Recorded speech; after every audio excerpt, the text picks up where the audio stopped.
What's up guys, Houndish here, and today we're jumping in with some Destiny 2 news and updates. So firstly, a handful of updates from Bungie. They touch on bugs and issues with the Iron Banner. Surprise, surprise! On top of that though, we now have a date for Grandmaster Nightfall's drop-in.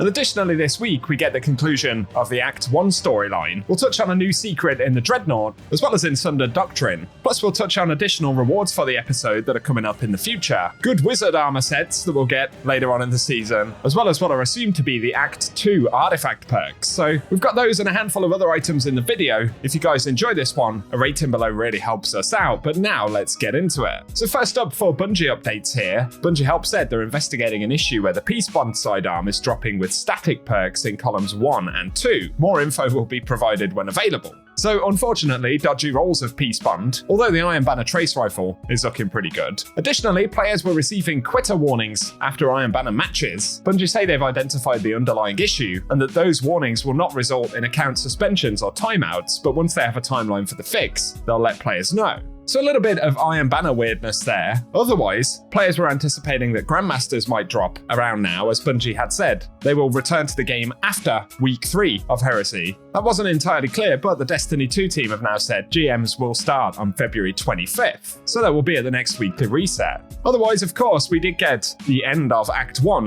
of the storyline for Heresy. It was a pretty cool mission, I won't go into spoilers. I'm sure some folks are still catching up on that. After you've completed the first portion of the Heresy story though, there is a new secret in the Dreadnought in the Mausoleum area. So after you spawn in on the right hand side of the room, there's a really dark doorway between the two capture plates on the right side right here. And it would appear that after completing the Act 1 story steps, we get the echoed warning tithe and can finally interact with this node. So when we activate it, it actually spawns a portal to the left hand side through this little doorway, and that will take us up to 2 hidden chests. There is a triumph associated with finding all of these. Presumably, others will be available after the Act 2 and 3 storylines. But there's the first one, and of course some additional loot there. Otherwise this week, I'm actually not up to date with this whatsoever, but the Drowning Labyrinth quest for Sundered Doctrine can be completed, and that means that players can actually earn the Catalyst for Finality's Augur, as well as the class item from the dungeon. So I'll link a couple of videos down below linked to that if you want to make any progress on it. Otherwise though, DMG did confirm Sundered Doctrine contest makeup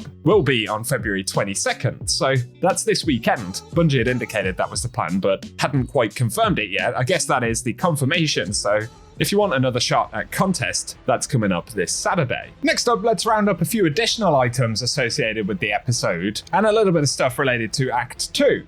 Of course, Bungie have said we'll be able to get the rest of the intrinsic upgrades for the Barrow Dyad, as well as Catalysts starting in Act 2. And there's a triumph to get all of the intrinsics. That will actually reward a new emblem, as we can see right here. It's called the Wheel. Pretty cool black emblem with the Barrow Dyad sort of outline on the side. Still curious about the release structure and why Bungie opted to drop the exotic now, but the catalysts later. I guess they're trying new stuff with the schedule. Give us your thoughts about it. Otherwise, an additional drop that we can get now, some players will already have it, but we can get the Coronation exotic ghost shell, the sort of Eris style ghost I guess, by acquiring all of the ghost mods aboard the Dreadnought. So that includes the minor boons. And you'll see that one in Triumphs in-game, but just in case you hadn't noticed, there is the exotic ghost shell associated with it. Otherwise, here out of interest, Bungie Leaks shared the presumed artifact perks for Act 2 of Heresy. Of course, these could drop in any of the upcoming acts, but given that they're artifact perks that haven't been used yet, we'll get them at some point in the episode, I think it's reasonably safe to say. And there's Unstoppable Rocket Launcher initially, a couple of rocket launcher bonuses here as well. We've got gold from lead, and picking up special ammo has a chance to grant heavy ammo. Then there is Vile Weave, and targets hit by your tangles are severed, and we can reduce the tangle cooldown by picking one up. But there's also To Shreds, where dealing sustained damage to severed targets unravels them, and defeating a severed target creates a hotspot of strand energy, granting woven mail to nearby allies for a short duration.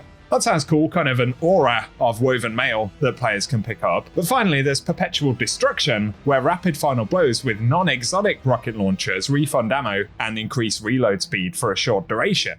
Depending on how Bungie have tuned that one, it could actually be pretty strong. Of course, it requires kills on multiple targets, so that will limit where it can be used, but it sounds like a potentially quite powerful bonus right there. So those are reportedly upcoming artifact mods for episode Heresy. We're not too far out from Act 2 now, really, so I guess we'll find out soon. Otherwise, it's been pointed out that the Festival of the Lost Good Wizard and Good Warlock, as well as Evil Wizard Titan armor sets, the ones that basically weren't voted for Festival of the Lost, are being introduced to this episode. Reportedly, they'll drop in Act 3, and timeline aside, we can certainly see that they are going to come into the game through the database here. Looking at the Hunter Cloak from the Good Wizard set, it will apparently have purchase options of 1500 silver, so the same cost as normal event sets, or 6000 bright dust. So if you've been really holding out to get those, keep in mind that both of the currencies will be valid during Heresy according to that rotation. Let us know if you're excited to pick them up, but a few final mentions. The Heresy Season Pass on the Bungie website has been updated once again. Of course, we've seen the day count come and go on different versions of the Season Pass, but now on the Bungie website, it says 5 months remain for episode Heresy, which would mean an expansion drop in late July or early August even, so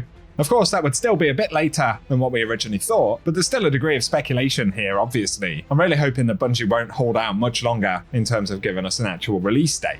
Otherwise, over the past few days, there's been conversation about a bug where on extended play sessions, multiple gameplay mechanics can start to break down, including abilities, weapons, perks, encounter mechanics, and more. And there's been some conversation about this being a new thing in Heresy, but there seem to have been very similar issues to this for quite an extended period of time at this point, at least a couple of years. And it tends to especially be noticed during sort of contest days or when players are doing solo runs of dungeons or really long runs of raids for one reason or another. Probably due to something like a memory leak, as has been discussed in the community previously. So this isn't necessarily a new thing actually, regardless of the fact that multiple sources have reported it is new. And obviously when it does happen, it's frustrating, but it's essentially a case of returning to orbit or restarting the game after you've been running the game for 4 or 6 hours, somewhere in that region. So it's quite a long time, and there aren't necessarily that many instances where players will actually encounter this issue, unless, like I said, you end up in one activity for a really, really long period of time, which doesn't necessarily always happen. So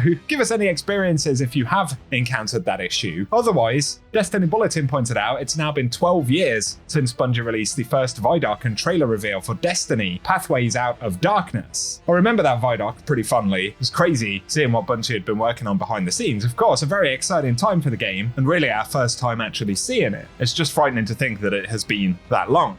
On the subject of reveals though, the last mention here, and there's a suggestion that Marathon may see its announcement during April of 2025 with its own showcase event, and of course a reveal in general. I think this comes from Jeff Grubb, who indicated that's what seems to be Bungie's plan for Marathon, although details seem to be pretty limited on this. But somewhere along that timeline, of course, seems possible, which if that is the case, we're also going to be discussing Frontiers around that time as well. Surely Bungie will have had to make some kind of announcement or conversation about the next expansion for Destiny by this point. So if it does happen, we could be hearing about Marathon and Destiny's next expansions at around about the same time. Plus, Bungie's other project, the one that's been spun out to Sony, which is titled Gummy Bears, or that is the working title or code name for the project. Reportedly, that may potentially see a reveal in the coming months as well. So again, nothing mind-blowing, but certainly it's still the case that 2025 is going to be a very interesting and very important year for Bungie. So we'll see how that pans out and share your thoughts below. But for today, that's what we have to speak about. So